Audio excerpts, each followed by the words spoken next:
ज़हर ज़िंदगी ड्रामे जी 237 किस्त में रब्बन वापस अची वेंदो। ज़हर ज़िंदगी ड्रामे में रब्बन पूरा 3 एपिसोड गायब रहियो। उहो इन करे जो मीरा प्रेग्नेंट हुई। ज़हर ज़िंदगी ड्रामे में रब्बन जो भाउ राणो जंहिंजे मथां कमीने कमाल खान वॾो ज़ुल्म कयो, हाणे रब्बन हथ में हथियार खणी रईस गफ़ार खान वटि पंहिंजे इंसाफ़ जी घुर कंदो।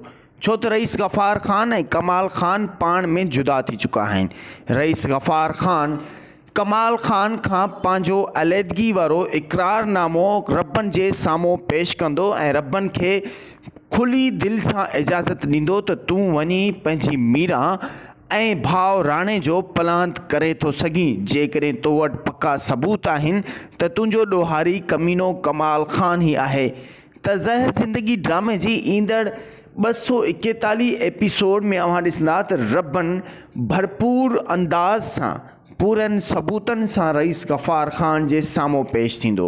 ज़हर ज़िंदगी ड्रामे जा पूरा 3 एपिसोड रब्बन, मीरा ऐं राणो तमामु घणो गायब रहिया, पर राणो जो कुझु सीनूं ज़हर ज़िंदगी ड्रामे में मौजूदा क़िस्तूं हलण दौरान हलायूं वयूं हुयूं।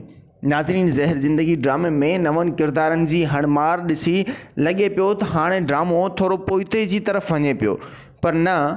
ज़हर ज़िंदगी ड्रामे जे राइटर ऐं डायरेक्टर तमामु सुठी मैनेजमेंट रखी आहे। इंशाल्लाह हीउ ड्रामो अञा बि वधीक हलंदो। जेकॾहिं हिन ड्रामे में रब्बन जल्द इज़ जल्द वापसि ईंदो त ज़हर ज़िंदगी ड्रामे में अञा बि 4 चंड लॻी वेंदा।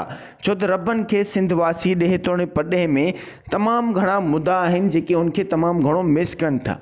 दोस्तो, जेकॾहिं अव्हां बि रब्बन, मीरा ऐं राणे खे तमामु घणो मिस कयो पिया त अव्हां पंहिंजो सबूत, रब्बन सां मोहब्बत जो सबूत हिन वीडियो जे कमेंट बॉक्स में ज़रूरु कंदा। असांखे कमेंट लिखंदा त असीं बि रब्बन ऐं राणे खे ऐं गॾु मीरा खे तमामु घणो मिस कंदा आहियूं, छो त उन्हनि जी अदाकारी ई कुझु अलॻि आहे।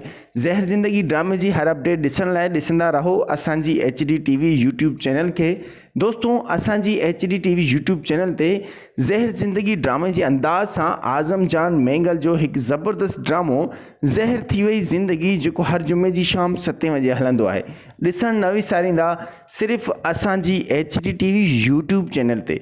पंहिंजो रखंदा खोड़ सारो ख़्यालु, ॾींदा असांखे इजाज़त। अल्लाह हाफ़िज़।